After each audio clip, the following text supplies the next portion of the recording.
বসে থাকতে দেখলাম আর একটা বদ ছেলের সাথে ছি ছি ছি রে, মাটিতে পুঁতে দিলে বালাই চলে গেল, বেঁচে থাকলে অপমান সুনিশ্চিত। দেখেন একটার পর একটা লেগে গেছে অপমান। কথা বুঝাতে পারছি না মনে হয়। মেয়ে ঢাকা বিশ্ববিদ্যালয়ে পড়ে, চিটাগাং থেকে বারবার বাপে ভাতিজাকে বলছে, আহমদ তোমার বোনকে একটু দেখে শুনে থাকিও, আম্মু খুব খেয়াল করিও শরীরের দিকে, আম্মু টাকা পয়সা না থাকলে আমাকে তাড়াতাড়ি বলবা, কোনো অসুবিধা করবো না, খাওয়ার ভালো না লাগলে হোটেলে খায়ও, আম্মু খবরদার। সকালে খবর নেই, বিকালে খবর নেই, সকালে খবর নেই, বিকালে খবর নেই। হঠাৎ করে সকালে বলছে ভাতিজা, চাচা কি দুর্ঘটনা ঘটে গেছে,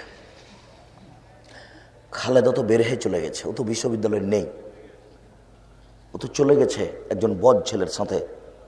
তখন চাচা বলছে যে একটু আগে বলছিল যে আম্মু কোনো সমস্যায় করবো না, টাকা পয়সা খরচ করার চিন্তা করবো না, ওই বাপ বলছে তোকে ত্যায্য পুত্র করলাম, তোকে ত্যায্য পুত্র করলাম, তোকে ত্যায্য পুত্র করলাম, তোকে বাড়িতে উঠতে দিব না, তোকে জমি দিব না। নেন এবার ঘটনা কি, এখনই যে খবর নিচ্ছিল মেয়ের, বুঝাতে পারলাম না।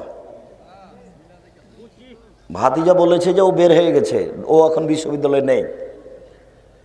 অপমান আপনার সামনে আমি অপমান পেশ করছি। এই ছেলে এখনো তোমাকে আমি বুঝাতে পারিনি, সেই যুগে মেয়েকে মাটিতে পুঁতে দিত কিভাবে সেইটা আগে তোমাকে বলি। সাহাবী বলছেন আল্লাহর নবী আমি নিজ হাতে আমার 8টা মেয়েকে মাটিতে পুঁতে দিয়েছি, 8টা মেয়েকে। সাহাবী বলছেন আল্লাহর নবী আমার মা আমার একটা বোনকে জীবিত মাটিতে পুঁতে দিয়েছিলেন, তো আমার মা কি জান্নাত পাবে? আল্লাহ রসুল বলেন না। আল্লাহ রসুল বলেছেন ওয়াল ওয়াইদাতুল মাউদাতু ফিন্নার, যেই মা বাপ মেয়েকে মাটিতে পুঁতে দিল সেই বাপ মা জাহান্নামে যাবে, আর যাকে পুঁতে দেওয়া হলো সেও যাবে। আব্দুর রাজ্জাক সাহেব থামেন থামেন থামেন থামেন, একটা কথা। আচ্ছা মেয়েটা তো 6 মাসের, 1 মাসের, 15 দিনের, 1 দিনের, ও তো বড়ই হয়নি, কোনো পাপই করেনি, মেয়ের মা বাপ পুঁতে দিল, বাপ মা জাহান্নামে যাবে, বলেন তো মেয়েটা কেন যাবে? ও কি পাপ করলো? আল্লাহ নবী কঠোরতা পেশ করে বলেছেন বাপ মা যেন এই কাজ না করে, এই কথাটার কঠোরতা পেশ করার জন্য যে বাপ মাও যাবে বাচ্চাটাও যাবে, জাহান্নামে যাবে। শুনুন, বাপ আগে গর্ত খুঁড়ে আসতো বাহিরে, তারপর মেয়ের মাকে বলতো মেয়েটাকে সাজিয়ে দাও, মেয়েটাকে সাজিয়ে নিয়ে যেত, গর্তের পাশে দাঁড় করে দিয়ে বলতো আম্মু খালেদা, আম্মু গর্তের দিকে তাকাও তো একটু। তখন মেয়েটা গর্তের দিকে তাকাতো, যেমন তাকাতো তেমন এদিকে পা ধরে উল্টে ফেলে দিত, আর গর্তে পড়ে গিয়ে মেয়েটা বলতো আব্বু আমাকে বাঁচান, আব্বু আমাকে বাঁচান, আব্বু আমাকে বাঁচান। এই শব্দের ওপরে বাপ চতুর্দিক থেকে মাটি ঢেলে পুঁতে চলে যেত। এবার মিলাও, এখনই বাপ বলছিল আম্মু কোনো চিন্তা করবো না, টাকা পয়সার অসুবিধা মনে করবো না, যেমন ভাতিজা বলেছে যে বের হয়ে গেছে তেমন বলছে তোকে ত্যায্য পুত্র করলাম, তোকে ত্যায্য পুত্র করলাম, তোকে ত্যায্য পুত্র করলাম, তোকে যদি পাই তাই করে টুকরো টুকরো টুকরো করে কেটে কেটে তোকে মাটিতে পুঁতে দিব। পেলেই সত্যি পুঁতে দিবে। বলেন কেন পুঁতে দিবে বলেন? অপমান ঢাকার জন্য। কথা বুঝাতে পারি না। অপমান ঢাকার জন্য এটাই ছিল জাহেলিয়াত। জাহেলিয়াত আবার ফিরে এসেছে, নইলে ভালোবাসা দিবস হয় ফেব্রুয়ারিতে। ছি ছি ছি ছি ছি ছি ছি। আর এর তো ঢাকা। এই যে ছেলেগুলো দেখছেন না, আমি তোমার উপরে অপবাদ দিনই যুবক, তোমাকে বলছি মাত্র তুমি ভালো হও, তোমাকে ফেরেশতার মতো মনে করি সেটা ভিন্ন কথা, তবে তোমাকে বলছি এই যে বসে আছে এখানে হাজারো যুবক আছে এই 16ই ফেব্রুয়ারির সব জন্ম ভালোবাসা দিবসের, ওই যে মেয়েগুলো বসে আছে, ও পার্কেও যায়, ওর বাপ আবার তাহাজ্জুদও পড়ে, সব ধর্মের সাথে ফাইজলামি করে, বোরখা পরে আছে, মোবাইলে খোঁজ নিয়ে দেখেন ওই মেয়েটার যে বোরখা পরে আছে তার কত ছেলের সাথে প্রেম আছে। লজ্জা হয় না তোমার মেয়ে? তোমার একটু লজ্জা হয় না? মেয়ে মানুষ তুমি, বোকা মেয়ে। তুমি হিসাব করেছো? এদিকে শোনো, এ লোকটা চুরি করেছে, পাপ করলো। এ লোকটা জেনা করেছে, পাপ করলো। এ লোকটা সুদ খেয়েছে, পাপ করলো। সেও বুঝে যে সুদ খেলাম, খারাপ হচ্ছে। এ লোকটা হত্যা করেছে, পাপ করলো। নির্বাচন করতে এসে লোকটাকে হত্যা করলাম, সব কিছু বুঝছে। তোমার পাপটা কেমন তোমাকে বলি। তুমি ঢং দেখাতে গিয়ে মাথার চুল ঢাকলে না, নগ্ন পোশাক পরে শরীরকে উঁচু করে উঁচু নিচু দেখিয়ে চলতে থাকলে তুমি কি বুঝতে পেরেছো তোমাকে দেখে কত মানুষ পাপ করেছে? তোমার অজান্তে কত মানুষ পাপী, তুমি কি সেটা জানো? কথা বুঝাতে পারছি না মনে হয়। দেখো তোমার অনিচ্ছায় কত মানুষ পাপী। তুমি তো এমনি ঢং ঢং করে ল্যাংটা হেঁটে বেড়াচ্ছ, তো তোমাকে দেখে কত মানুষ পাপ করছে তা কি তুমি একটু বিবেচনা করেছ? 50 লক্ষ মানুষ যদি তোমাকে দেখে থাকে, 50 লক্ষ মানুষ যত পাপ করেছে তত পাপ তুমি একাই করেছ। 50 লক্ষ মানুষ যত পাপ করেছে তোমার বাপ একাই তত পাপ করেছে। এক পাপ 3 ভাগে বিভক্ত। 50 জন লোক পাপী, তোমার বাপ পাপী, তুমি পাপী। বুঝাতে পারছি না কথা মনে হয়? তিনটাই সমান। এ মেয়েটা কিন্তু অজান্তেই করছে, এ মনে করছে যে এইভাবে চললে কি হবে, চলেই তো সবাই। ওটা তো খালাতো ভাই, এটা তো ফুফাতো ভাই, এটা তো ভাইয়া। আশ্চর্য। বাপেও বলছে যে এই আহমদ তোর বোনকে নিয়ে যেত, ওটা খালাতো বোন, বাপও বলছে। আর মায়ের কত আচরণ নোংরা। বিবাহ দিয়েছে বড় মেয়ের সাথে, জামাই বাড়িতে এসেছে, ছোট মেয়েটা মাস্টার ডিগ্রি পাস করেছে, এখনো বিবাহ হয়নি।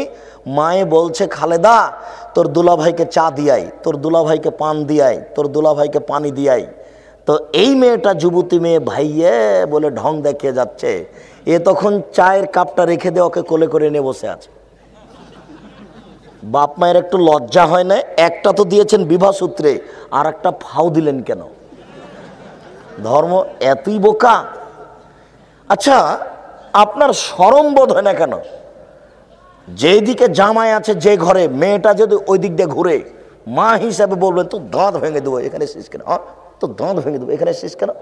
ওই মেয়েটাকে, যেটা মেয়ে মাস্টার ডিগ্রি পাস করেছে, এই মেয়েটাকে আপনার মা বলবে, এই ছেলে তোমার মা বলবে ওই মেয়েটাকে তো দাঁত ভেঙে দেবে, এখানে কাছে যা যা, তোর রুমে তুই পড়গা, পানি দেবো আমি, ভাত দিব আমি, চা দিব আমি, তোর বাপ দিবে, আমি দিব, তুই কেন এখানে এসেছিস? চোখ দুটা এভাবে খোলা থাকবে, মেয়েটা কোন দিকে যায়, ওর দুলা ভাইয়ের উপাস দিয়ে হাঁটছে নাকি, এর নাম মা। এই ছেলে তোমার মা ওইটা মা নয়, তোমার মা তোমাদের পরিবারকে কবর দিয়েছে। তোমার মা তোমার মা নয়, আমি তোমার কিছু না কিছু উপকার করবই করবো ইনশাল্লাহ। কথার সাথে মুনাফিকি করো না। দেখো, কথার সাথে মুনাফিকি করো না। আজকে ঘুমানোর পূর্বে অ্যালবামে যত ছবি আছে ছিঁড়ে ফেলে ঘুমায়ো। বাড়িতে তোমার মা যত মূর্তি শোকেজে রেখেছে পুতুল, সবকে ভেঙে আগুন জ্বালিয়ে ঘুমায়ো। বক্তব্যের সাথে মুনাফিকি করিও না। বক্তব্যের সাথে মুনাফিকি করে কোনো লাভ নেই। বক্তব্যের সাথে মুনাফিকি করে কোনো লাভ নেই। নির্বাচন দেখাও বেটা, ঘরে সব ছবি পূর্ণ করে রেখেছ মূর্তি। মুসলমানের বাচ্চা একটু লজ্জা হয় না? হিসাব হয় না? একটু ইতস্তবোধ হয় না? একটু লজ্জাবোধ হয় না? ইতিহাস জানা নাই? ইব্রাহিমকে বলা হলো চলেন যাই বাজারে, না ভালো লাগে না, যাব না, সব চলে গেল। কুড়াল নিয়ে গেলেন মূর্তিখানায়, সব ভেঙে দিয়ে বড় কুড়ালের উপরে রেখে দিয়ে চলে গেলেন। বিকালে কে ভেঙেছে, কে কে কাজ করেছে? ইব্রাহিম যুবক খারাপ মনে করে ডাকাও, ইব্রাহিম কে মূর্তি ভেঙেছে? আরে আমাকে বলছেন কেন? ওই যে বড়জন কুড়াল ঘাড়ে করে আছে তাকেই বলেন। মূর্তি আবার কথা বলতে পারে? ও মূর্তি কথা বলতে পারে না, তাকে মানো কেন? আরও খেপে গেল, এই তোমরা ধরো একে, গর্ত খনো, আগুন জ্বালাও, একে ফেলে দাও, এটাই শাস্তি। তাই করা হলো। আল্লাহ বললেন আগুন ঠান্ডা হয়ে যাও। আগুন জড়বস্তু, আল্লাহর কথা শোনে। আদম সন্তান বড় নিমুখরাম, আল্লাহর কথা শোনে না। দেখি এইটুকুই পরীক্ষা করে আজকে আপনারা বাড়িতে ঢোকার পরে শোকেজে যত মূর্তি আছে সব ফেলার পরে ঘুমাবেন কিনা। মুনাফিকি করিয়েন না, মুনাফিকি করে কোনো লাভ নেই। আপনি আব্দুর রাজ্জাক সাহেবকে ফাঁকি দিলেন, কোনো লাভ নেই। সকালে যখন উঠবেন তখন আপনি নিজেকে বলিয়েন আমি মুনাফিক বলবেন। সাহাবীগণ বলতেন, দৌড়িয়ে রাসূলের কাছে এসে বলছেন আমি মুনাফিক হয়ে গেছি, মনে হয় আমি মনে হয় মুনাফিক হয়ে গেছি। সাহাবী এসে বলছেন আমি মনে হয় মুনাফিক হয়ে গেছি। কেন কেন কি হয়েছে? আল্লাহর নবী, আপনার কাছে যখন থাকি খুব ভালো, খুব ভালো, বাড়িতে যখন যাই তখন ইমান আমান কোথায় গেছে? আব্দুর রাজ্জাক সাহেবের বক্তব্য বলা পর্যন্ত শেষ, তাহলে মুনাফিক হয়ে গেছি। আরে না না, বাড়ি থেকে বাড়ির দিকে গেলে কিছু 19-20 হবেই, তাহলে তো তোমরা ফেরেশতা হয়ে যেতে। মানুষ মাত্র কিছু হবেই, কিন্তু কিছুই যদি না করেন তাহলে সকালে নিজেকে মুনাফিক মনে করবেন। সম্মানিত দিনী ভাই শুনুন, জাহেলিয়াতের যুগে মেয়েকে মাটিতে পুঁতে দেওয়া হতো অপমান ঢাকার জন্য। আজকে মেয়েকে বলছে তোকে ত্যায্য পুত্র করলাম, তোকে পেলে টুকরা টুকরা করে কাটবো। সিলেটের একটি মেয়ে ঢাকায় থাকে, বাপ থাকে সিলেটে, হাই স্কুলে কলেজের প্রিন্সিপাল, একটাই মেয়ে, নাম সুমাইয়া, 2 বছর থেকে লেগে আছে। আব্দুর রাজ্জাক সাহেব দয়া করে আমার বাপকে একটু বলুন। আমার বাপ আমাকে বলছে বের হয়ে বিবাহ বসেছিস, ওই সংসার থেকে ফিরে আসতে হবে, তারপর আমি বাপ।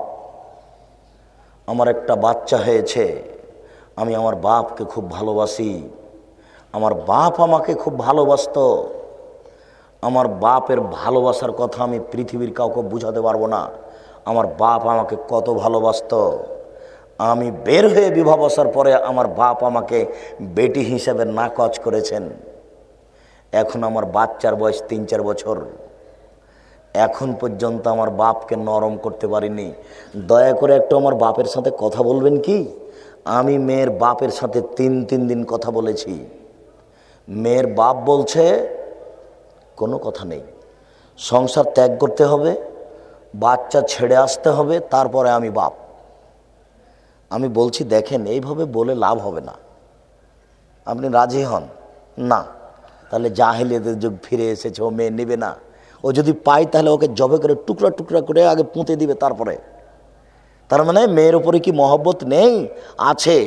পরিস্থিতি মহব্বতকে ধ্বংস করেছে, পরিস্থিতি মহব্বতকে ধ্বংস করেছে। আমি মনে হয় বুঝাতে পারছি না। ওই যে লোকটা মেয়ে বাচ্চাটাকে গর্তে ফেলে দিল, তা আপনি কি মনে করছেন যে ওই বাপের কোনোই মহব্বত নেই? আছে ঠিকই।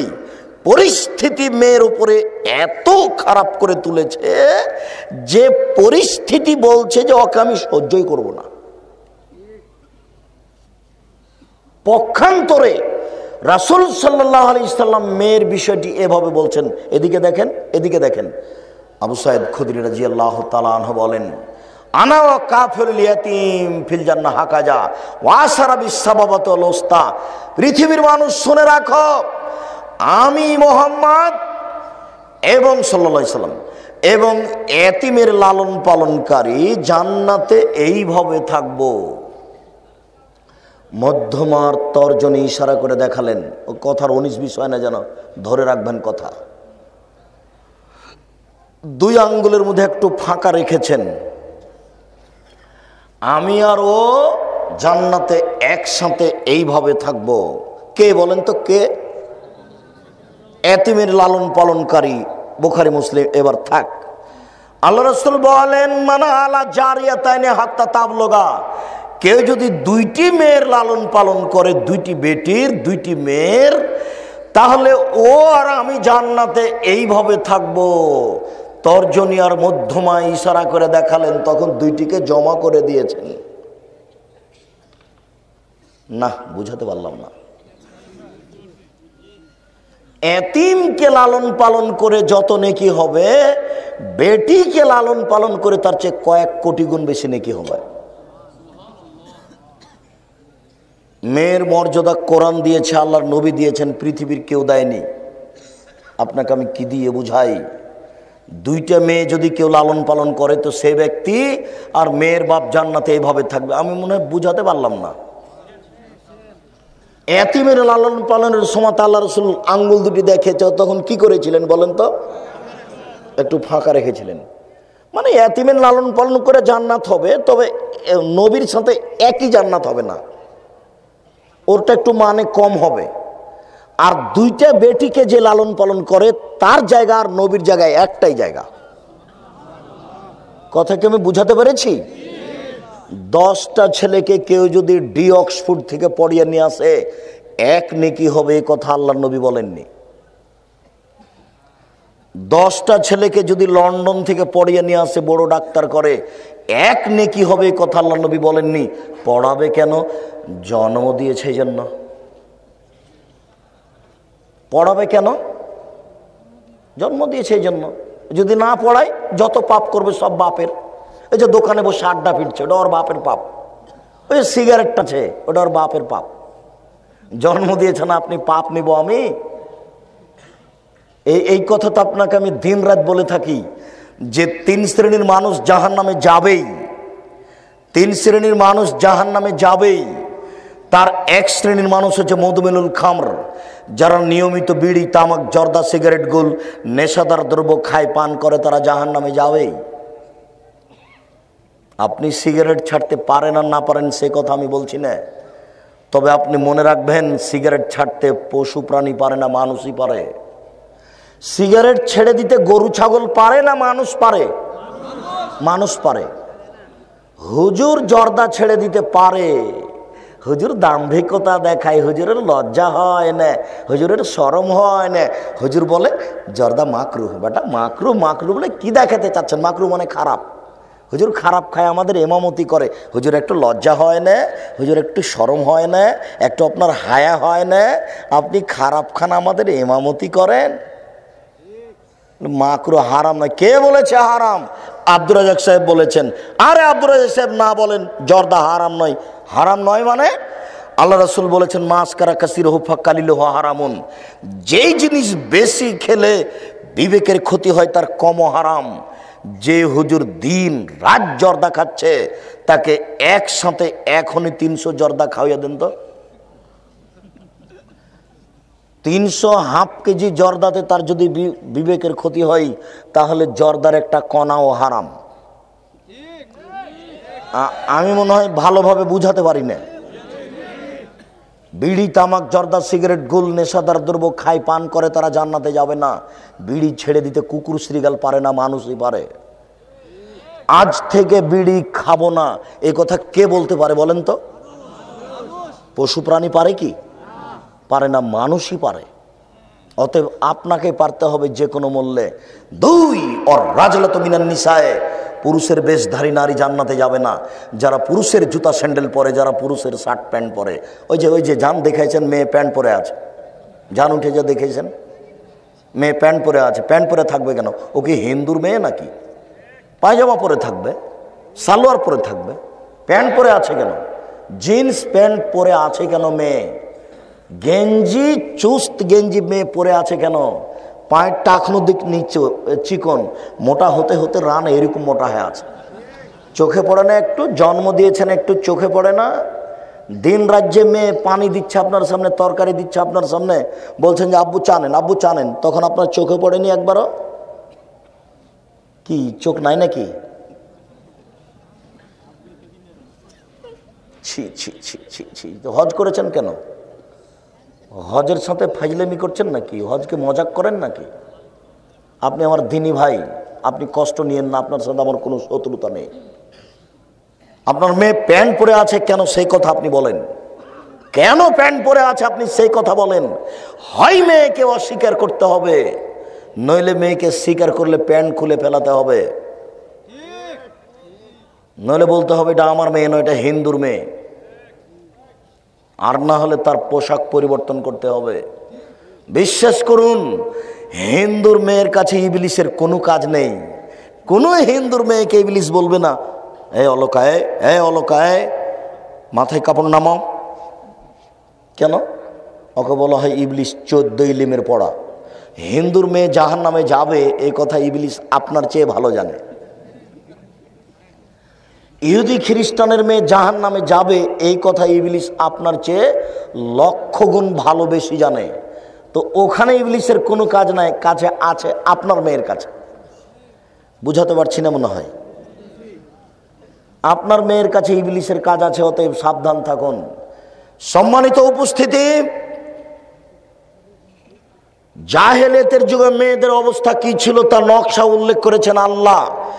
হিন্দুদের দাম দেয়নি, হিন্দুরা মেয়েদের দাম দেয়নি, হিন্দুরা আজও মেয়েদের দাম দেয় না।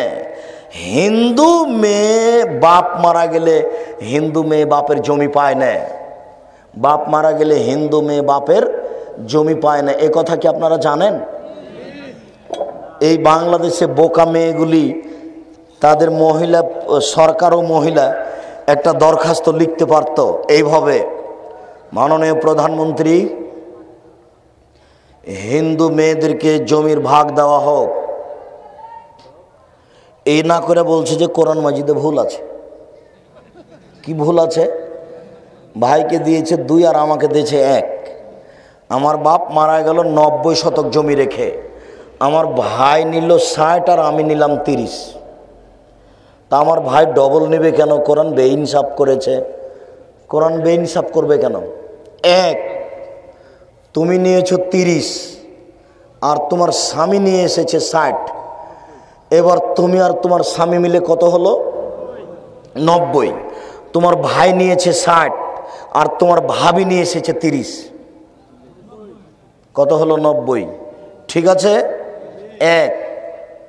2, বিবাহ হওয়ার পরে তোমার স্বামী মারা গেল, তোমার বাপ বেঁচে নেই, তুমি কোথায় আসবে বলো? ভাইয়ের বাড়ি। ভাইয়ের বাড়ি। তো সবই জমি নিয়ে চলে যায় যদি আধা আধি, তাহলে আজকে কোথায় থাকতে? তোমার ভাইয়ের কাছে জমি বেশি থাক, একদিন তোমার অসুবিধা হলে তুমি এখানে আসবা ফিরে। বাপ মারা গেছে, তোমার তালাক হয়ে গেছে, বলো তুমি ভিক্ষা চেয়ে রাস্তা রাস্তায় ঘুরবা না ভাইয়ের কাছে আসবা? অতএব জমি এখানে বেশি থাক, প্রয়োজন আছে না। বুঝাতে পারি না কথা মনে হয়। বাপ মারা গেছে, বাপের বন্ধু বান্ধব ছিল, ছেলে মেয়ে আত্মীয় স্বজন আছে, সবাই আসবে এই বাপের বাড়িতে যেখানে ছেলেটা আছে। কে এটা? বাপের দোস্ত। কে এটা? বোনের স্বামী। কে এটা? ভাগ্নে। কে এটা? ভাগ্নি। কে এটা? বাপের বিহাই। সব মানুষ এই বাড়িতে ছেলের কাছে। এখানে জমির বেশি প্রয়োজন আছে। কথাও অস্পষ্ট হচ্ছে না স্পষ্ট হচ্ছে? তো তুমি কি করে বললে যে কোরআন মাজিদ আমাদেরকে অপমান করেছে? তুমি দরখাস্ত করতে পারো হিন্দুদের জন্য। হিন্দুরা মেয়েদের দাম দেয় না। রাজারাম মোহন রায় 16 ভাষার পণ্ডিত, রাজারাম মোহন রায় বাড়িতে এসে দেখলো ওই যে বাহিরে ঘুরতে গিয়ে কি ব্যাপার, গাছের নিচে ওখানে কি? তো মাটির উপরে কাঠ সাজিয়েছে, কাঠের উপরে একটা স্বামীকে, মরা স্বামীকে রেখেছে, জীবিত তার স্ত্রীকে রেখে দিয়েছে সতীদাহ। তারপরে কাঠ রেখে দিয়ে ঘি ঢেলে দিয়ে আগুন লাগিয়ে দিয়েছে, চতুর্দিকে লাঠি নিয়ে দাঁড়িয়ে আছে। যখন মেয়েটার গায়ে আগুন ধরেছে, মেয়েটা তো জীবিত মহিলা, আগুন ধরেছে, তখন বাপরে মারে করে কাঁদে উঠেছে। এরা বলছে ও মোরে ভূত হয়েছে, পিটাও পিটাও পিটাও, মোরে ভূত হয়েছে, পিটাও পিটাও পিটাও, সতীদাহ প্রথা। তাই রাজা রামমোহন রায় লর্ড ডালহৌসিকে বলল, জনাব তাড়াতাড়ি এই প্রথা তুলে দেন, নইলে সব হিন্দু মুসলমান হয়ে যাবে। হিন্দু নারীদের দাম দেয়নি, ইহুদি খ্রিস্টান নারীদের দাম দেয়নি। ইহুদি খ্রিস্টান বলছে ওর হায়েজ হয়েছে, নেফাসে, ছি ছি ছি ছি ছি ছি ছি ছি, সর সর সর সর। হায়েজ হয়েছে মানে পচে গেছে, বাচ্চা হয়েছে, নেফাস হয়েছে মানে পচে। এই এই তুমি এখানে আসো না, ওইদিকে থাকো, ওই ঘরে থাকো, ওই ঘরে থাকো, যেদিন পবিত্র হবো সেদিন এখানে আসিও। হায়েজ হয়েছে মানে মহিলা অপবিত্র হয়েছে, বাড়িতে উঠতে দিবে না ইহুদি খ্রিস্টান। আয়েশা রাদিয়াল্লাহু তাআলা আনহা বলেন যে আল্লাহর নবী আমার উরু রানের উপরে মাথা রেখে কোরআন তেলাওয়াত করেন, তখন আমি ঋতুবতী। এবার দেখেন মর্যাদা, বুঝাতে পারছি না মনে হয়। আয়েশা রাদিয়াল্লাহু তাআলা আনহা বলেন একটা গোস্তের টুকরা দাঁতে ছিঁড়ে খেলাম, দাঁতে ছিঁড়ে খেয়ে আল্লাহর নবীকে দিলাম, আল্লাহর নবী ওইখানে দাঁত লাগালেন যেইখানে আমি দাঁত লাগিয়ে ছিঁড়ে খেয়েছি, তখন আমার হায়েজ হয়েছে। আয়েশা বলছেন এক গিলাস পানির কিছু অংশ খেয়ে আল্লাহর নবীর হাতে দিলাম, আল্লাহর নবী গিলাসের ওখানে মুখ লাগালেন যেখানে আমি মুখ লাগিয়ে পানি পান করেছি, তখন আমি ঋতুবতী। আয়েশা রাদিয়াল্লাহু তাআলা আনহা বলেন আল্লাহর নবী এতেকাফের ঘরে ঢুকেছেন, এতেকাফ অবস্থায় মাথাটা আমার দিকে আগিয়ে দিলেন, আমি মাথাটায় চিরুনি করে দিলাম, পানি দিয়ে ধুয়ে দিলাম, তেল দিয়ে দিলাম, তখন আমি ঋতুবতী। আয়েশা রাদিয়াল্লাহু তাআলা আনহা বলছেন মসজিদের ভিতরে একটা ছিল জায়নামাজ, জায়নামাজ বুঝেন না, জায়নামাজ। তো আল্লাহর নবী বলছেন আয়েশা জায়নামাজটা দাও, ওই মসজিদ থেকে জায়নামাজটা দাও। তখন আয়েশা বলছেন যে আমি ঋতুবতী, আমার হায়েজ হয়েছে। তখন আল্লাহ রাসূল বলছেন হায়েজ তোমার হাতে লেগে আছে নাকি, যাও যাও যাও মসজিদ থেকে জায়নামাজটা নিয়ে এসে দাও। ঋতুবতী মহিলা মসজিদে থাকবে, যেতে পারবে, কোনো সমস্যা নেই। ঋতুবতী মহিলা কোরআন মাজিদ পড়বে ধরে, কোনো সমস্যা নেই। আব্দুর রাজ্জাক সাহেব বলেন কি, ছি ছি ছি ছি ছি ছি। আমরা বহুদিন থেকে শুনে আসছি যে ঋতুবতী মহিলা কোরআন পড়তেই পাবে না, আপনি আবার ফের বলছেন যে ধরে পড়বে, এটা তো আরো কঠিন হয়ে গেল। আপনি এত দূরে চলে যাচ্ছেন কেন, সবই উল্টে দিবেন নাকি? জি, ঋতুবতী মহিলা আজ থেকে বলে দিয়েন ধরে কোরআন মাজিদ পড়বে। প্রমাণ আয়েশা রাদিয়াল্লাহু তাআলা হজ করতে গিয়ে তপ করতে করতে বসে কাঁদছেন এক জায়গাতে।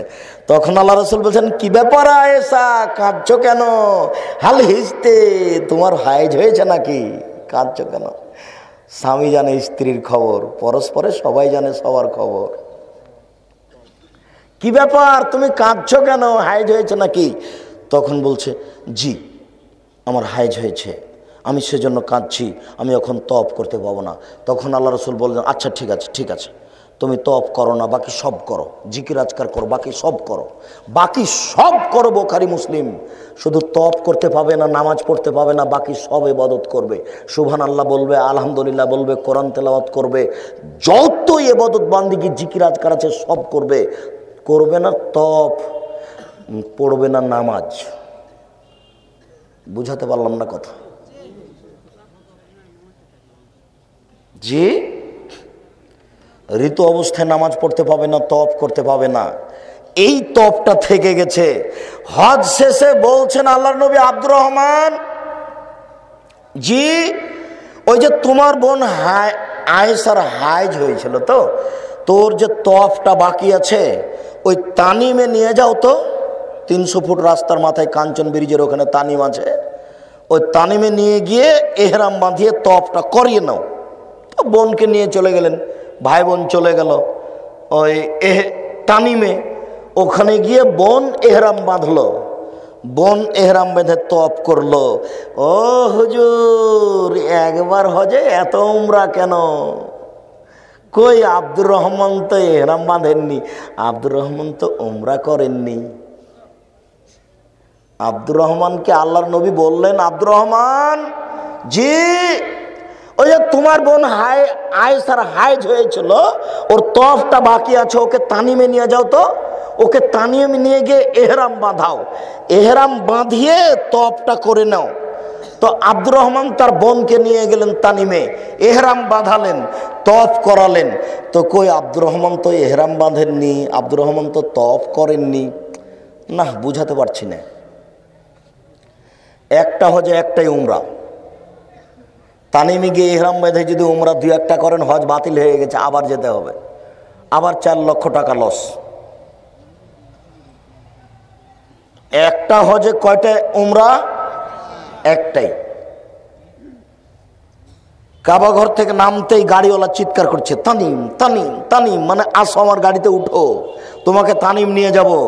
তানিমে নিয়ে গিয়ে তুমি এহরাম বাঁধবে, আবার উমরা করবে। একটা বাপের জন্য, একটা মায়ের জন্য, একটা দাদির জন্য, একটা চাচার জন্য 100টা, মানে হজটাই বাদ। সম্মানিত উপস্থিতি, আমি এই পর্যায়ে এসে বলতে চাচ্ছি, কোরআন মাজিদে আল্লাহ নারীদের মর্যাদা দিয়েছেন, ওয়াকারনাফি বইউতে কুন্নাওয়ালা তাবাররাজনা তাবারুজাল জাহিলিয়াতুল উলা। হে মুসলিম মহিলা, তোমরা বাড়িতে থাকো। বন্যতার যুগে, বর্বরতার যুগে, অসভ্যতার যুগে নারীরা যেভাবে প্রদর্শনী দিত সেভাবে প্রদর্শনী দিবা না। এইভাবে প্রদর্শনী দেওয়া হারাম। নগ্ন পোশাকে নারীদের চলা হারাম। এই উলঙ্গ পোশাকে নারীদের চলা হারাম। নারীদের বাজার হাট ঘাট করা হারাম। বিবাহ করতে গিয়ে কমিউনিটি সেন্টারে এতগুলি পতিতার মেয়ে নিয়ে গেছো কেন? এই ছেলে, কমিউনিটি সেন্টারে এতগুলো পতিতালয়ের মেয়ে কেন? তোমার বোন একটা, তোমার ভাবি একটা, গ্রামের মেয়ে একটা, কি পেয়েছো? 10টা বান্ধবী। তোমার বিবাহের সূচনাতেই জেনা গো, তোমার বিবাহের সূচনাতেই জেনা। হলুদ মাখা হারাম। হলুদ তোমার মা মাখাবে, মাখায় যদি, তো তোমার ভাবি মাখালো মানে তোমার বিবাহের সূচনাই জেনা। তোমার বোন হলুদ মাখালো মানে তোমার বিবাহের সূচনাই জেনা। মানুষ কত নিচে নেমে গেছে, মানুষ পশু হয়ে গেছে। মানুষ কত নিচে নেমে গেছে, মানুষ পশু হয়ে গেছে, মানুষ হয়ে গেছে কুকুর শ্রীগাল। তাই ছেলেটা হলুদ মাখতে গেছে কনের বাড়িতে। ছেলেটা কোথায় হলুদ মাখতে গেছে? মেয়ের বাপের বাড়িতে। বিবাহের আগে মেয়েটা হলুদ মাখতে এসেছে শ্বশুর বাড়িতে। আশ্চর্য নীতি। ওর সূচনাই জেনা, ওর সব কিছুই জেনা, ওর ইতিহাসই খারাপ, ওর পাতাই খারাপ। বাংলাদেশের ইতিহাসের জন্মই খারাপ, এর ভিত্তি খারাপ, এর জন্মই খারাপ, এর পাতাই খারাপ, এর ইতিহাসই মিথ্যে। এই ছেলে, তোমাকে আমি বলিনি? তোমার মনে নাই যে তোমাদের একটা ডুমনির ছেলে, দুষ্ট ছেলে, সাইকেলে চড়ে খুব জোরে যাচ্ছে, যেতে যেতে যেতে ইটে ধাক্কা খেয়ে উল্টে পড়ে গেছে। কয়েক আছাড় খেয়ে লাফ দিয়ে উঠে বলছে, অমুকের বাচ্চা অমুক ইট রেখেছে। কেন বলল? সৌদি আরবের একটা দুষ্ট বাচ্চা সাইকেলে চড়ে যাচ্ছিল, খুব জোরে যাচ্ছিল, যেতে যেতে ইটে ধাক্কা খেয়ে উল্টে পড়ে গেছে। কয়েক আছাড় খেয়েছে, ছাল চামড়া উঠেছে। উঠে দাঁড়িয়ে বলছে, তাওয়াক্কালতু আলাল্লাহ, আমি আল্লাহর উপরে ভরসা রাখি। পড়ে গেছি, তাতে কি হবে? ওই ছেলেটা কেন বলল তাওয়াক্কালতু আলাল্লাহ বলো? আর এই ছেলেটা কেন বলল অমুকের বাচ্চা অমুক ইট রেখেছে? এর জন্মই খারাপ, এর ভিত্তি ভিন্ন, ওর ভিত্তি ভিন্ন। আমি মনে হয় কথাটা এখনো সবাইকে বুঝাতে পারিনি। সেই দিনের কথাটা আপনি মনে করেন, একটা গাড়িকে ওভারটেক করে চলে গেল, একটু যাওয়ার পরে গাড়িটার চাকা নষ্ট হয়েছে। পিছনের গাড়িটা যখন সামনে গেছে তখন বলছে ঠিক হয়েছে, উচিত হয়েছে। আরে বাবা, এই গাড়িতে 100 জন প্যাসেঞ্জার আছে, গাড়িটার চাকা নষ্ট হয়ে গেছে, তোমার পাশ দিয়ে ক্রস করে গেছে, তাতে কি আছে? তুমি যখন পাশে গেলে দেখলে গাড়িটা নষ্ট, তখন বলবে ইন্না লিল্লাহি ওয়া ইন্না, আরে লোকগুলো কত বিপদে পড়েছে, লোকগুলো কত বিপদে পড়েছে। এই না বলে বলছে যে ঠিক হয়েছে, উচিত হয়েছে। সৌদি আরব এরকম নয়। সৌদি আরবে যদি পাশ দিয়ে একটা গাড়ি ওভারটেক করে চলে যায়, একটু পরে যদি চাকা নষ্ট হয়, তাহলে এই গাড়িটা ওখানে গিয়ে পার হবে না, থেমে গিয়ে বলবে ওখানে গিয়ে, কি ব্যাপার, ঘটনা কি হয়েছে? চাকা নষ্ট হয়েছে, নেন নেন নেন, আমাদের গাড়িতে চাকা আছে, নেন একটা। কি ইঞ্জিন খারাপ হয়েছে? দেখি দেখি কি নষ্ট হয়েছে, আমি তো একটু বুঝি। যতক্ষণ পর্যন্ত গাড়িটা ঠিক না হয়েছে ততক্ষণ পর্যন্ত যাবে না। অবাক। একই মানুষ, এও মানুষ তারাও মানুষ। এর ভিত্তি, এর পাতাই খারাপ, এর পাতাই উল্টা। নাহলে মায়ের জন্মদিবস পালন করে, উঁচু কিছু দেখলে কবর মনে করে তাকে সালাম দেয়। শুনুন, মেয়েদের মর্যাদা আল্লাহ দিয়েছেন, মেয়েদের মর্যাদা নবী দিয়েছেন। আল্লাহ বলছেন কোনো মেয়ে কোনো পুরুষের সাথে মুখামুখি কথা বলবে না, আড়ে কথা বলবে, তার পর্দায় হচ্ছে। আর আল্লাহ বলছেন মেয়ে যদি বাড়ি থেকে বের হতে চায় তাহলে মুখের উপরে পর্দা ঝুলিয়ে নিবে, ইসলামী পোশাক পরবে। আল্লাহ কোরআন মাজিদে তাদের মর্যাদা দিয়েছেন, আল্লাহর নবী অনেক মর্যাদা দিয়েছেন। তার একটা তিনি বলেছেন, পৃথিবীর মানুষ শুনে রেখো, নারী যদি 4টা কাজ করতে পারে জান্নাতের যে কোনো দরজাতে ঢুকতে পারে। নারী যদি 4টা কাজ করতে পারে জান্নাতের যে কোনো দরজাতে ঢুকতে পাবে। বলেন তো? 1, 5 ওয়াক্ত সালাত আদায় করবে। 2, রমজান মাসে রোজা থাকবে। 3, স্বামীকে মেনে চলবে। 4, জেনায় লিপ্ত হবে না। তাহলে জান্নাতের যে কোনো দরজা খোলা। কিয়ামত পর্যন্ত 4টা কাজ করলে কোনো পুরুষ জান্নাত পাবে, এ কথা আল্লাহ নবী বলেননি। 4টা কাজ করে কোনো পুরুষ জান্নাত পাবে, এ কথা আল্লাহ রাসূল বলেননি। নারী যদি 4টা কাজ করতে পারে জান্নাতের 8টি দরজা খোলা, যে দরজা দিয়ে ইচ্ছে সেটা দিয়ে ঢুকে যাবে। আল্লাহ নবী বলেছেন সবচেয়ে ভালো নারী সেই যে 3টা কাজ করে। 1, স্বামীর সাথে কথা বললে হাসি মুখে বলে। 2, স্বামী আদেশ করলে পালন করে। 3, স্বামী যখন বাড়িতে থাকে না তখন নিজেকে হেফাজতে রাখে, কারোর সাথে মোবাইলে গল্প করে না। 3টে কাজের কারণে নারী ভালো হতে পারে। 1, স্বামীর সাথে কথা বললে হাসি মুখে বলে। 2, স্বামী আদেশ করলে পালন করে। 3, স্বামী যখন বাড়িতে থাকে না তখন নিজেকে হেফাজতে রাখে। আল্লাহ কোরআন মাজিদে নারীদের অনেক মর্যাদা দিয়েছেন, নবী মুহাম্মদ সাল্লাল্লাহু আলাইহি সাল্লাম নারীদের অনেক মর্যাদা দিয়েছেন। সময় সাপেক্ষে আমরা আরও বিস্তারিত বলবো। এই পর্যন্ত বলে আজকের আলোচনার শেষের দিকে এসে কিছু জিজ্ঞাসা। সম্মানিত উপস্থিতি, সম্মানিত কর্তৃপক্ষ, ভারী মনে করবেন না। আপনাদের টাকা দিয়ে আপনারা মসজিদ নির্মাণ করুন, পাশের জনগণকে বলুন আপনাদের মসজিদে ইনশাল্লাহ সহযোগিতা করবে। আর আমি যে কথাটা বলেছি, আজকের যে অনুষ্ঠানটা ছিল জামিয়া সালাফে রূপগঞ্জ হাঁটাবো বীর হাঁটাবো, এই অনুষ্ঠানটা আপনারা বাড়িতে দেখেন আপনাদের বাড়ির পাশে ছেলে মেয়েদের কি গতি, তারা কিভাবে শিক্ষা অর্জন করেছে। আমি নিজেই খুব খুশি। আমি ভাবতে পারিনি যে সব ছোট ছোট বাচ্চা এইভাবে বাংলা, ইংরেজি, আরবিতে সব পরিবেশন করবে আর কথা বলবে, বক্তব্য দিবে। একটা অবাক। আপনি একটু দেখেন, প্রতিষ্ঠানকে মূল্যায়ন করুন। সকল দিনই ভাই বোনকে বিষয়টি ভাবার অনুরোধ রেখে আজকের সংক্ষিপ্ত আলোচনা এখানে শেষ করতে গিয়ে কয়েকটি জিজ্ঞাসা। শেখ সালাম নেবেন। দামাত বারকাতুহু সাল্লাল্লাহু আলাইহি সাল্লাম কিছু মানুষের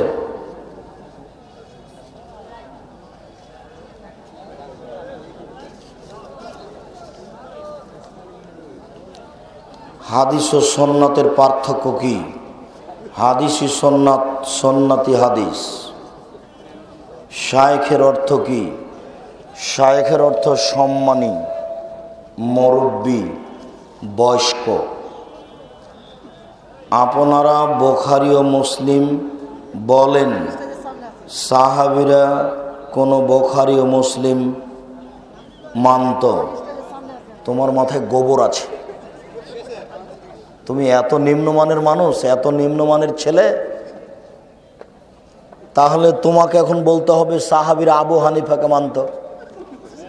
তুমি মানুষ না অন্য কিছু? বলছে যে আপনারা যে বুখারী মুসলিম বলেন, তো সাহাবীরা কোন বুখারী মানত? দেখুন তো কথাটা কেমন। তাহলে এখন তুমি বলো যে সাহাবীরা আবু হানিফাকে মানত? তুমি এত নিম্নমানের ছেলে। আমি শুনেছি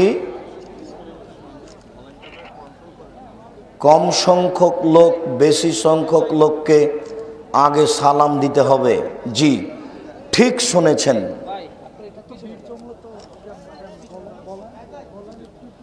জাতীয় সঙ্গীত, মাযহাব বলতে কি বুঝায়? 4 জন ইমামের ব্যক্তিগত নীতিকে মাযহাব বুঝায়। ইমাম আবু হানিফা, ইমাম শাফি, ইমাম মালিক, ইমাম আহমদ বিন হাম্বল রাহিমাহুল্লাহ, এই 4 জনের ব্যক্তিগত নীতিকে মাযহাব বুঝায়। স্কুল বা যে কোনো প্রতিষ্ঠানে স্যার ম্যাডাম একত্রে চাকরি করা যায় যে না হারাম? নাচ গান নিয়ে কিছু আলোচনা করুন। নাচ গান হারাম। বিষয়টা একবার ভাবছিলাম যে নেশাদার দ্রব্যের কথা বলি, তাহলে ওটা সহজেই আসত। আল্লাহর নবী গানের শব্দ শুনে দুই কানে আঙ্গুল ঢুকিয়ে দিলেন বাজনার শুনে, তারপর আঙ্গুল ঢুকিয়ে রাস্তা থেকে দূরে চলে গেলেন। রাস্তা থেকে দূরে গিয়ে বললেন যে আব্দুল্লাহ ইবনে উমর, এখন কি বাজনার শব্দ শুনতে পাচ্ছ? তা আল্লাহর নবী সাহাবী বলছেন জি না। তখন আল্লাহর নবী আঙ্গুল কান থেকে সরিয়ে নিলেন। বলো তুমি বাজনা হালাল না হারাম? মানে শব্দ শুনে আল্লাহর নবী কানে ঢুকিয়ে দিলেন আঙ্গুল। তোমার মোবাইলে বাজনা বাজতে পারে না, টিভিতে বাজনা বাজতে পারে না, যদিচ বাজনা না হলে কোনো দোকান চলে না। দেখো দোকানে, সব দোকানে টিভি আছে। মানুষ কত নিচে চলে গেছে। প্রজেক্টরের সাহায্যে ওয়াজ শোনা কি যায়? জি। মেয়েরা পুরুষকে দেখতে পারে, একাধিক বুখারীর হাদিস। পুরুষেরা মেয়েদের দেখতে পারে না। একটা দলিল দেন তো। আল্লাহর নবী দাঁড়িয়েছিলেন আর আয়েশা আল্লাহর নবীর পিছন দিকে দাঁড়িয়ে যোদ্ধাদের দেখছিলেন।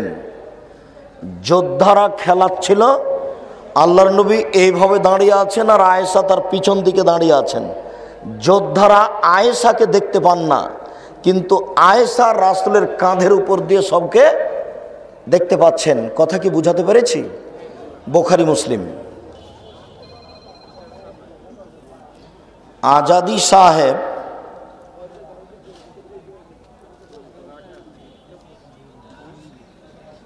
হিন্দুর বাড়ি ডেকোরেশনের মালামাল দেওয়া টাকা ঠিক আছে কি?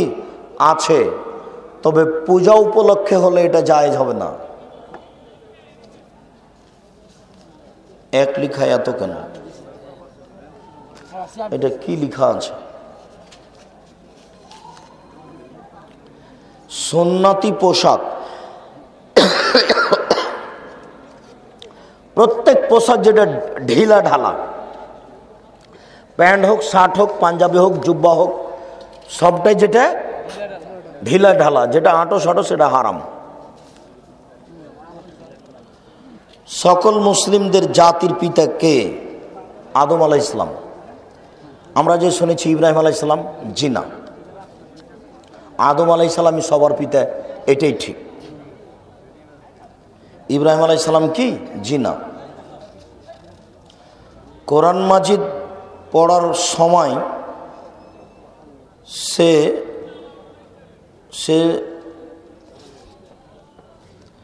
স্ত্রীর সাথে সহবাস করার পর ফরজ গোসল না করে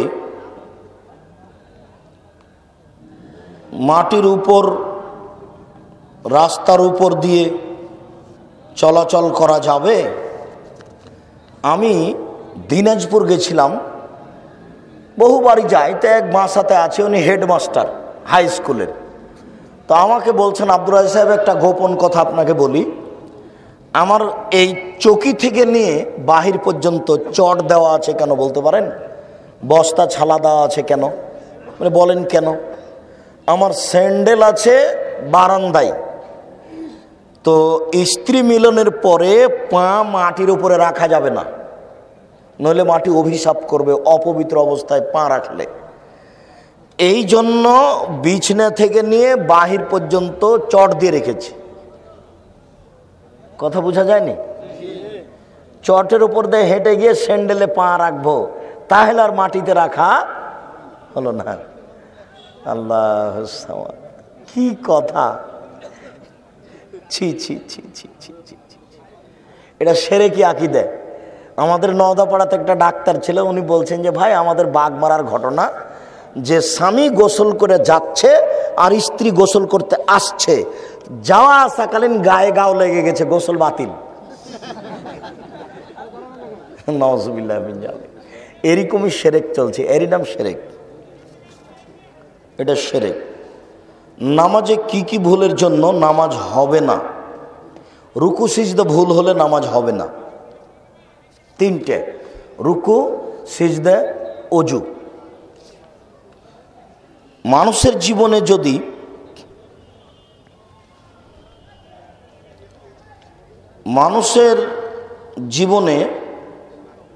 দ্বীনি পন্থা রয়েছে একজন পন্থা। আসসালামু আলাইকুম, শ্রদ্ধেয় হুজুর মহোদয়, অতি বিনীতভাবে আপনার কাছে আমরা একটি প্রশ্ন, ব্যাংকে চাকরি করা হারাম? হযরত মুহাম্মদ সাল্লাল্লাহু আলাইহি সাল্লাম যে মাটির তৈরি প্রমাণ সহ বলুন। আল্লাহর নবীকে যখন জিবরাইল প্রথম আকাশে নিয়ে গেলেন, জিবরাইল আলাইহিস সালাম আমাদের নবীকে প্রথম আকাশে নিয়ে গেলেন, নিয়ে গিয়েই বলছেন, হো আদম হো আবুকা ফাসাল্লাম আলাইহে, মোহাম্মদ ইনি আদম, ইনি আপনার বাপ, আপনি তাকে সালাম দেন। তখন আমাদের নবী ওদিকে গেলেন, গিয়ে বলছেন যে আসসালামু আলাইকুম, ও আমার আব্বা।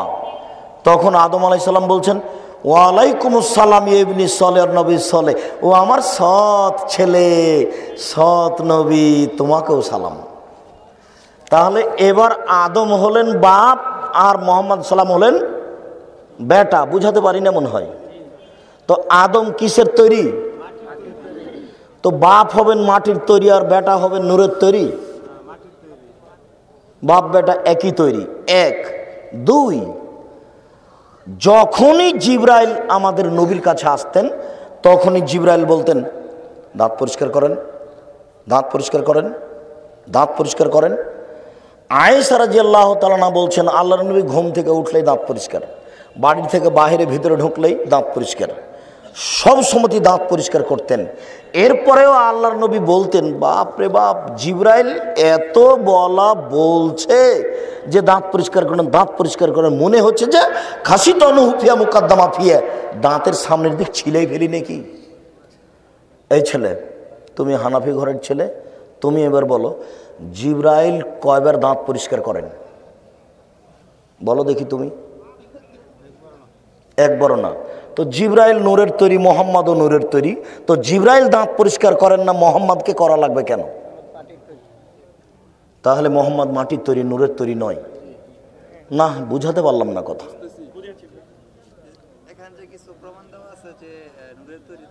আর ওগুলো নগদ মিথ্যা। কিসের প্রমাণ তুমি বলো? ওইসব নগদ মিথ্যা, ওগুলো তোমার রেকর্ডিংয়ের 5 পয়সা দাম নাই। এই পৃথিবীর মাটিতে 3 লক্ষ জাল জৈব হাদিস আছে, সব আরবিতে লেখা আছে। এই পৃথিবীতে কত কত প্রায় 3 লক্ষ জাল হাদিস আছে আরবিতে, সব মানুষ তৈরি করেছে। তুমি ওইটা বাদ দাও, তুমি বলো জিবরাইল কয়বার দাঁত পরিষ্কার করতেন? তুমি এইখানে আসো, ওখানে যাচ্ছ কেন? তো আমাদের নবী ও নূরের তৈরি, দাঁত পরিষ্কার করতে হবে কেন বলো? কথা বুঝেছেন তো?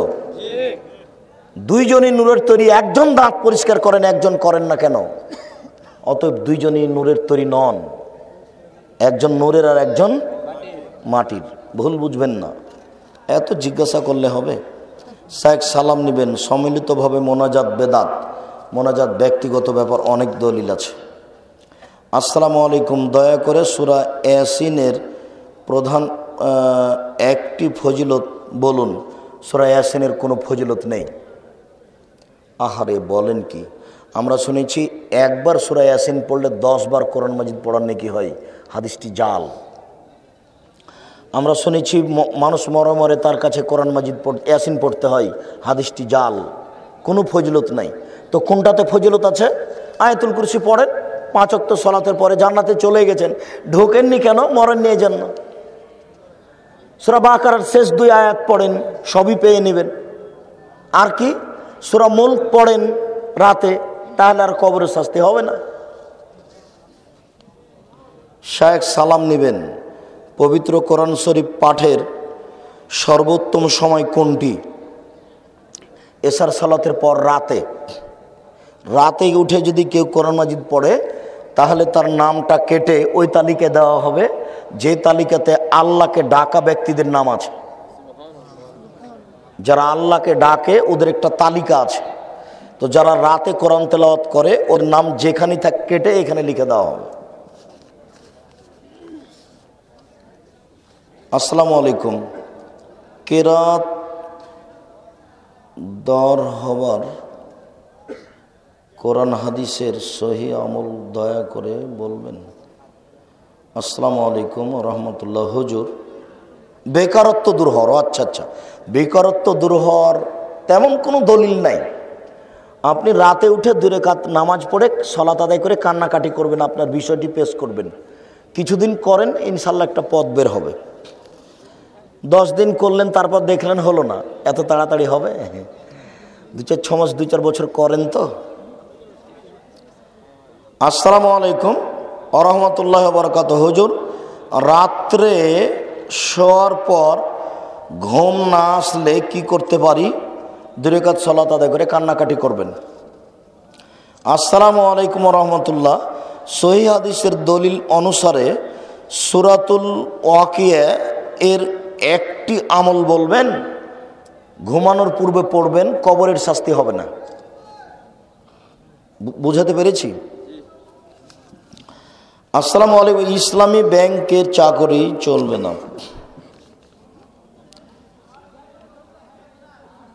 কারো নাম না নিয়ে যদি আমরা সমালোচনা করি তাহলে কি গীবত হবে? না। আজকাল মানুষ এই করে বেড়ায় সেই করে বেড়ায়, দোকানে বসে আর ওর বদনাম করে, গীবত করে, তখন কারো গীবত হবে না, এটা আপনি বলতে পারেন। হুজুরদের বদনাম করা যাবে কিভাবে? ওই হুজুর মিথ্যা কথা বলেছেন ধর্মের নামে, তার কথা শোনা যাবে না, এটা বলা যাবে। এটা আল্লাহ নবী বলছেন। যারা কোরআন পড়ে নামাজে যাকে কেউ ভাত খাইতেছে, এই 3 ব্যক্তিকে এই অবস্থায় সালাম দেওয়া যাবে না। ও, কোরআন মাজিদ পড়ে ভাত খাচ্ছে, সালাম দেওয়া যাবে না, মিথ্যা কথা। সালাম দেওয়া যাবে না এরকম কোনো জায়গা দুনিয়াতে নেই। পেশাব পায়খানা করছে, সালাত আদায় করছে, সালাম দেন। উত্তরের জায়গা 3টে। একটা হলো পেশাব পায়খানায় আছে তো উত্তর দিতে পাবে না, উঠে দিবে। আর একটা হলো নামাজের মধ্যে আছে তো মুখে উত্তর দিতে পাবে না, হাতের আঙ্গুলটা একটু উঠাবে, তাহলে উত্তর হয়ে গেল। আমার মা বাবা মারা গিয়েছে, এখন আমি আমার মা বাবার নামে হজ করতে পারবো? জি, পারবেন। মানুষ যখন মরে যায়, সেই মরে যাওয়ার মানুষটির পাশে বসে অনেক বাড়িতে দেখা যায় কোরআন তেলাওয়াত করে। জীবিত মানুষের পাশেও কোরআন পড়া যাবে না, বিদাত। মরা মানুষের পাশেও কোরআন মাজিদ পড়া যাবে না, বিদাত। কোরআন পড়ে কারো কবরে কারো নামে বক্সানো যায় না, এটা অবাক। আল্লাহ নবী বলছেন যে কোরআন মাজিদ পড়লে অক্ষর পড়তে 10 নেকি হবে। পড়লেন আপনি, তো আমার বাপের কবরে বক্সালেন কিভাবে? এইটা কিভাবে হয়ে গেল? আসসালামু আলাইকুম। প্রশ্ন, প্রিয় শায়েখ, আল্লাহ আপনার নেক হায়াত দান করুক। শায়েখ, কারণবশত যদি কোনো এক ওয়াক্তের সালাত ছুটে যায় এবং অন্য ওয়াক্তের সময় চলে আসে, তবে আগেরটা আদায় না করে পরেরটা আদায় যাবে কি? যাবে, তবে আপনি আগেরটা আদায়ের হিসাব রাখেন। ইমামের সাথে যদি পড়েন তো আগেরটা নিয়ত আপনি করেন। ইমামের আসর পড়ছে, আপনি জোহর পড়বেন, আপনি নিয়ত করে নেন জোহর। সালাত যখন হবে তখন আপনি সালাম ফিরলে আপনি পরে ওইটা আসরটা পড়বেন, আগেরটার নিয়ত রাখবেন সব সময়। যদি জামাত শুরু হয়ে যায়, তোমার আগেরটা তুমি নিয়ত করবে, সেটাই তো বললাম। আর যদি শুরু না হয় তাহলে আগেরটা আগে পড়ে নাও। সালাতে বাংলা ভাষায় কথা বলা যাবে, দোয়া করা যাবে? জি না, এটা আমি পড়তে পারিনি। প্রজেক্টরের মাধ্যমে মহিলাদেরকে দেখানো যাবে। রাসূল সাল্লাল্লাহু আলাইহি সাল্লামের দাদির নাম কি ছিল আমি এখন জানি না। চতুষ্পদ জানোয়ারের প্রসাব পবিত্র নাকি অপবিত্র? পবিত্র। প্রমাণ বুখারী মুসলিম। দলিল, ওই যে আল্লাহ নবী বললেন যে তোমাদের পেট ফুলে গেছে, তোমরা উটের পেশাব খাওগা আর দুধ খাওগা। আর আল্লাহ রসুল বলেছেন যে যেখানে ছাগল বাঁধা থাকে ওখানে নামাজ পড়া যাবে। বুখারী মুসলিম। পেশাব করেছে, পেশাবের উপরে পড়েন। মানুষের পেশাব বিপজ্জনক। বুকে হাত বাঁধা বা রাফে আদান করা কি আকিদার ব্যাপার? তা তো অবশ্যই আকিদার ব্যাপারই তো। আপনি কেন বুকে হাত বাঁধছেন না, নিচে যে যাচ্ছেন কেন? আপনার এটা আকিদা হয়ে গেছে যে উপরের হাদিস ঠিক না, নিচেরটা ঠিক। যারা কোরআন মাজিদ শুদ্ধ করে শিখেনি তারা কি জান্নাতে যাবে? অবশ্যই যাবে। ওরা চেষ্টা করুক, যতদিন পর্যন্ত আঁকা বাঁকা করে পড়ছে ততদিন পর্যন্ত ডবল নেকি পাবে, তোমার চেয়ে বেশি পাবে। বুখারী মুসলিম। ইসলামে বা আহলে হাদিসে এত দল কেন? আহলে হাদিসের কোনো দল নেই, নেতা দেখা যায় অনেকেই। আহলে হাদিসের দল নেই এই জন্য যে এদের কোনো মত নেই। মত হলো কোরআন এবং সহিহ হাদিস। নেতা বিভিন্ন জন দেখা যায় সময়ে, ওটা পরিস্থিতি। তবে যারা মাঝহাবি মানুষ তাদের দল আছে। শিয়া হানাফি, কাদিয়ানি হানাফি, মুরজিয়া হানাফি, মুজাসসামা হানাফি, রাফেজি হানাফি, কাদিয়ানি হানাফি।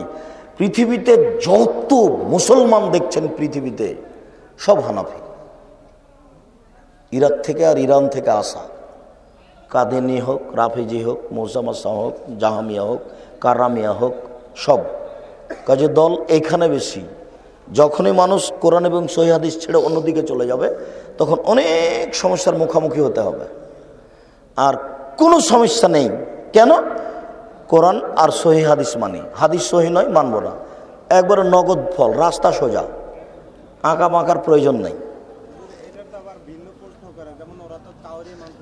না, সেইটা বলার কি প্রয়োজন আমার আপনার? দেখেন কোরআন মাজিদে তাবিজ লেখা আছে। এই তাবিজ ব্যবহার করলে মনের আশা পূর্ণ হয়, এই তাবিজ ব্যবহার করলে বউ পাওয়া যায়। এই যে সব বানানো দোয়া দেখেন, এরকম হয়ে আছে সব জায়গাতে। শুকরিয়া, জাযাকুমুল্লাহ খায়র। দীর্ঘ সময় দিলেন, আপনাদের শুকরিয়া আদায় করি। আল্লাহ আমাদের যারা মারা গেছে তাদের কবরের শাস্তি মাফ করো। আমরা যারা অসুস্থ তুমি তাদের আরোগ্য দান করো। টুপি পরা কি রাসূল সাল্লাল্লাহু আলাইহি ওয়াসাল্লামের সুন্নাত? এরকম সুন্নাত নয়, তবে টুপি পরার হাদিস আছে। আল্লাহ রাসূল টুপি পরে বক্তব্য দিতেন না, টুপি পরে নামাজ পড়তেন, এরকম প্রমাণ নেই। তবে টুপি থাকতো পাগড়ির নিচে, এর হাদিস পাওয়া যায়। এটা একটা ভারতীয় পোশাক, এভাবে তারা আলেম ওলামা ব্যবহার করে মাত্র। শুকরিয়া, জাযাকুমুল্লাহ খায়র। আল্লাহ আমাদের যারা মারা গেছে তুমি তাদের কবরের শাস্তি মাফ করো। আমরা যারা অসুস্থ তুমি তাদের আরোগ্য দান করো। আমরা যারা বেঁচে আছি তুমি তাদেরকে তোমার রাসূলের পদ্ধতি অনুযায়ী চলার তৌফিক দান করো। এই দাবি, এই দোয়া তোমার দরবারে রেখে আজকের সংক্ষিপ্ত আলোচনা এখানে শেষ করলাম। সুবহানাকা আল্লাহুম্মা ওয়া বিহামদিকা আশহাদু আল্লা ইলাহা ইল্লা আনতা আস্তাগফিরুকা ওয়া আতুবু ইলাইক। আসসালামু আলাইকুম ওয়া রাহমাতুল্লাহ।